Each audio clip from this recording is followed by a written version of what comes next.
Aujourd'hui, on va regarder une vidéo totalement lunaire. On est à Lyon, à Vénissieux, et il y a des jeunes qui ont fait des tirs de mortier, jeté des pierres, etc. Il y a une voiture qui a été incendiée, et il y a la police qui a juste pointé pour arrêter un petit peu ce massacre. Et du coup, ils ont gazé les jeunes en question. Et il y a une maman qui est pas contente et qui va se plaindre à la police que son fils, qui se rapproche de ce qu'on pourrait qualifier d'un criminel, ait été gazé par la police. Voilà, c'est la faute de l'extrême droite du bruit des bottes. On va écouter ça. Voilà pourquoi je viens pas en cours. Bah ouais. Ouais Genzo, ça va? Moi ça va, ouais. Ça c'est pour ton père, hein? Ça c'est pour mon père. Ouais. République, je me plains auprès de ma police, je paye des impôts, monsieur, j'habite à Vénissieux. Eh ben, allez en gendarmerie, comme ça ils traiteront le plainte. Il n'y a pas de souci, je vous ai enregistré, donc en fait vous êtes dans l'incapacité de faire quoi que ce soit pour les citoyens. Par contre la gendarmerie elle est capable, c'est ça? D'accord. Eh ben écoutez, si vous voulez déposer plainte à l'endroit où travaillent les policiers eux-mêmes, c'est parce que c'est pas une bonne idée pour vous, voilà, comme vous voulez, hein. C'est un très bon conseil que je vous donne, mais bon. Ah pourquoi il faut avoir peur de la police? Non mais pourquoi monsieur vous êtes en train de me dire qu'il faut que j'ai peur de la police? Non, vous êtes en train de me dire qu'il faut que j'ai peur de la police, là, qu'il faut pas que je dépose plainte là où les policiers ont gazé ma fille, lycéenne de 15 ans qui va au lycée. C'est ce que vous êtes en train de me dire. Vous venez au commissariat, on prendra votre plainte. Très bien, merci. On précise, sa fille de 15 ans qui fout le bordel dans un lycée, qui fait des tirs de mortier, qui jette des pierres et qui fout le feu à des bagnoles. Ok. Pourquoi pas. Tout va bien, ça m'a l'air plutôt bon enfant. Qui n'a jamais fait ça? Tout le monde le fait. Quoi de plus normal? Les professeurs ont l'accusé de réception de leur bulletin de vote. Là, c'est un article du JDD. C'est le témoignage d'un ancien proviseur dont on avait parlé, il me semble, qui a démissionné parce que sa vie était en danger. Et du coup, des enseignants acceptent des jeunes filles avec le voile, alors que c'est illégal depuis la loi de Gabriel Attal, simplement par peur de vivre ce que j'ai vécu, nous dit cet ancien proviseur. Et du coup, bien que le voile ne soit plus autorisé à l'école, il est quand même d'actualité parce que les proviseurs ont trop peur de se faire planter par une certaine communauté. Devant la 17e chambre correctionnelle du tribunal de Paris, l'ancien proviseur du lycée Maurice Ravel de Paris a pour la première fois livré sa version des faits, expliquant comment son quotidien a basculé depuis un incident avec une étudiante portant le voile. Au cours de ce témoignage, l'homme a relaté l'altercation qui a éclaté en février dernier dans l'enceinte de l'établissement après qu'il ait demandé à 4 élèves de retirer leur voile. Le ton était monté avec l'une des étudiantes, la seule à refuser de s'exécuter, qui avait ensuite prétendument avoir été frappée sur l'avant-bras gauche. Accusation désormais classée sans suite. Peu après, un internaute avait enflammé les réseaux sociaux, affirmant que le proviseur avait claqué une étudiante à cause de son voile. Et un autre, le prévenu, avait écrit qu'il faut brûler vif ce chien. Je n'arrivais plus à sortir dans le quartier. Je ne prenais plus le métro. Je me déplaçais systématiquement en voiture, a expliqué l'ancien chef d'établissement, qui a quitté ses fonctions.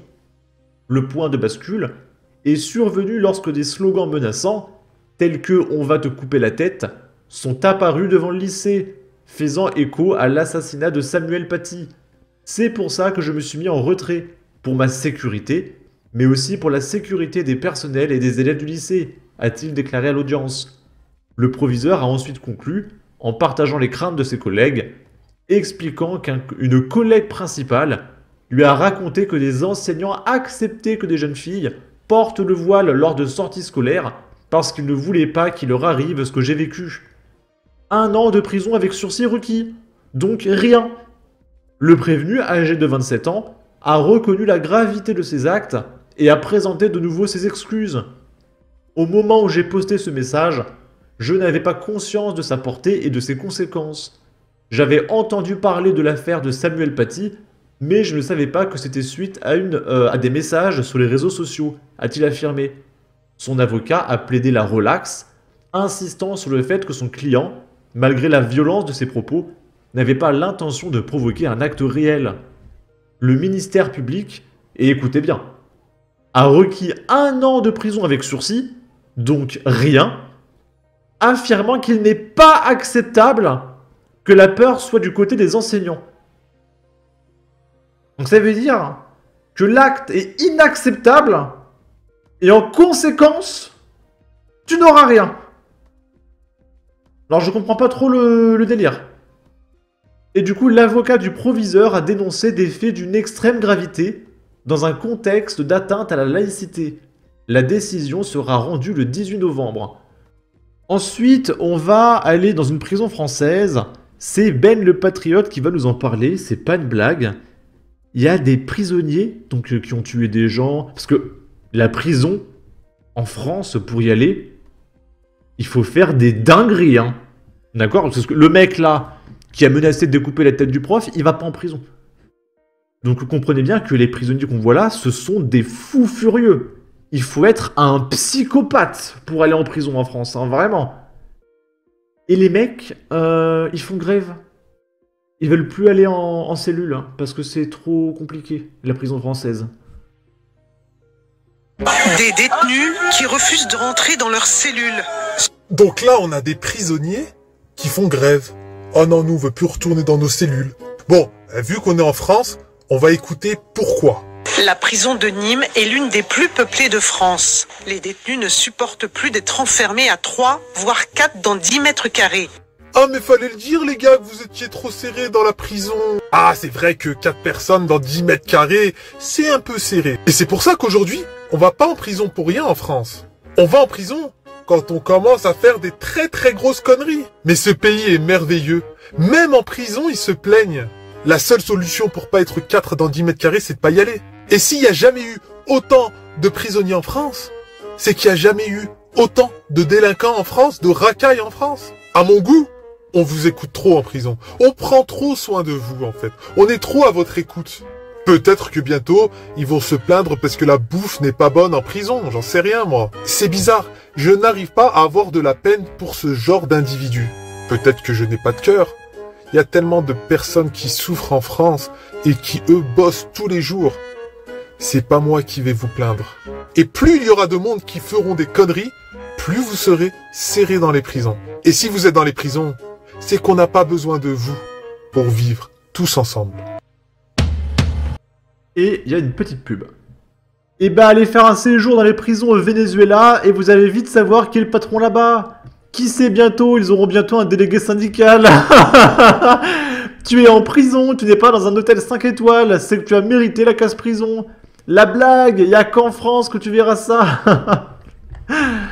Ensuite, donc là maintenant on va regarder les trucs de gauchistes, parce qu'avec tout ce qu'on voit, les prisonniers qui font grève, les proviseurs qui sont menacés de mort parce qu'ils demandent à des élèves d'arrêter le proxénétisme, là c'était quoi? Les écoles qui sont incendiées, des voitures brûlées, etc. On a nos députés LFI qui n'oublient pas le combat le plus important dans notre pays. C'est Thomas Porte qui nous dit « Aujourd'hui, le conseil de la FIFA, donc la Fédération internationale de football, va voter sur la demande de suspension de la Fédération israélienne de football formulée par la Palestine et déjà reportée à 2 reprises. Une décision historique est en jeu.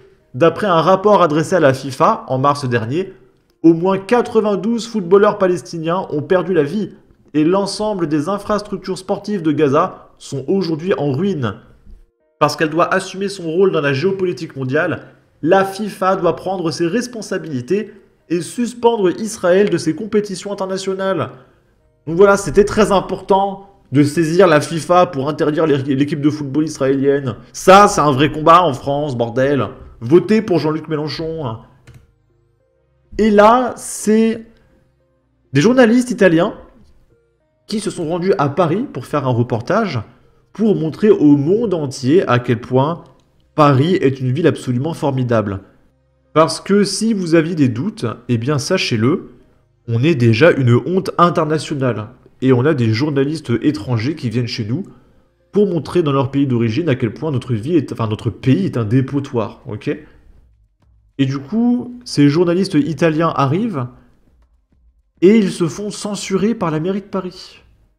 Parce qu'il ne faut pas montrer au monde entier qu'on a un pays de merde. On va écouter ça. êtes pas une association ou quoi, non Non, je suis journaliste italienne. Ah, d'accord. Et donc la journaliste italienne, elle est là, et elle parle aux policiers qui sont là. Oui. Mais on voulait faire des images, mais donc... Il faut pas, madame. Filmez pas comme ça. Ah, la misère comme ça, je pense que bon, c'est mal perçu. Elle est où votre équipe? L'équipe, elle est où? Elle est dans la voiture. Une autorisation limite de la préfecture, hein, parce que ce sont des individus. Vous ne pouvez pas les filmer. Mais sachez que filmer les individus comme ça, même si vous êtes journaliste, c'est pas... Et donc je pense qu'elle filmait les mecs qui étaient sur des matelas par terre, ici. Je sais pas si c'est les mecs qui sont à droite, mais voilà, visiblement il y a des gens qui dorment par terre dehors. Il y a des autorisations, ça se passe pas comme ça. Après, vous allez aller diffuser en Italie, pour la France, c'est pas top non plus, et pour ces gens-là, c'est pas top non plus. Vous voyez? Après, il y a l'autorisation de tournage et le consentement des personnes. Il faut qu'ils soient d'accord pour être filmés. Pourquoi vous voulez filmer en fait? Les thèmes, C'est pour parler de quoi? c'est pour parler du périphérie, du quartier chaud. Ah, des quartiers chauds? C'est par rapport à l'immigration, des trucs comme ça, non? Oui, aussi, oui.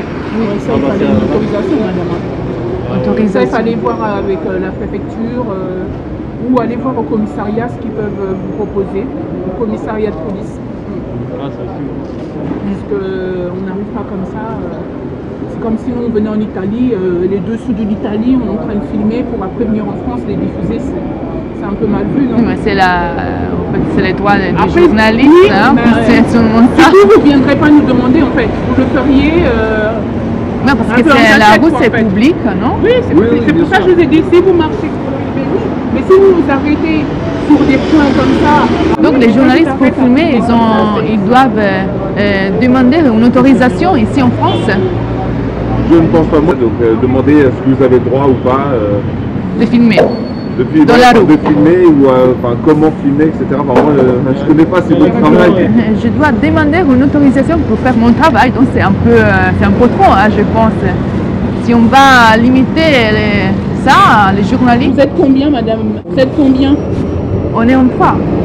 Après, là, on n'est pas encore sûr que vous êtes journaliste, vous êtes pas... Mais on a encore les droits de parler avec les gens, parce que moi, j'étais en train de parler avec les gens.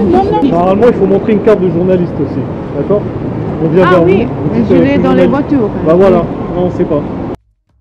Ok, bah du coup, ils ont un nouveau reportage, ils vont pouvoir montrer au monde entier que en France, il y a une certaine dictature et que t'as pas le droit de faire des reportages, en fait, tout simplement. Ce qui est faux, parce que Vincent Lapierre, il va dans la rue, il filme les gens. Il y a plein de mecs sur TikTok qui font des pranks de merde où ils agressent les gens dans la rue pour rigoler. Il n'y a pas besoin de l'autorisation de qui que ce soit. Hein. Là, c'est juste que tu avais une journaliste d'extrême, méga, giga, ultra terre à droite et il fallait la censurer absolument. Ah, c'est ça la vraie raison. Et ils vont pouvoir montrer ça à toute l'Italie, c'est absolument merveilleux.